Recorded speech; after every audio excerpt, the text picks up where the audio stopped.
estate to real estate. It's Money Matters with Dino. All right, let's see. What's next here? The number 4 don't on our list is don't ignore financial red flags. Ryan, no matter what you're doing with your money, the fact is what's good for one person is not good for another. Are there any red flags with reverse mortgages? There certainly are. For us, when we decide whether or not we want to work with a client, we do look at their assets and not to see how few they have. We like to see how much money they do have so we can decide if there's a different product that's better for them than what we have, maybe a normal equity line, maybe no loan at all. So we definitely make recommendations that might not be to get a reverse mortgage. But then we also really pay attention when we see people coming in with like a power of attorney. So you have not necessarily either a child, sometimes it's a friend, sometimes it's somebody else that has a power of attorney for this client.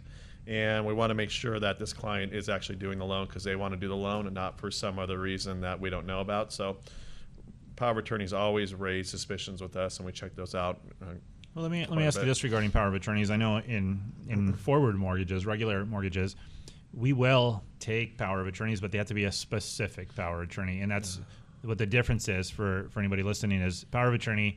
One thinks that you've given this person all the rights to everything, but I know with us, we can't actually give a mortgage out to somebody unless the power of attorney has been specifically written for that particular mortgage, for that particular address. Is it the same with reverses? No, we just need a durable power of attorney. Okay. So it doesn't have to be specific to that loan.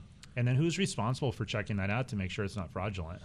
Well, we usually run it through an attorney and through somebody who's specialized to the underwriter. Of course, we'll look at that power of attorney as well and decide if they need to escalate that, and then they do.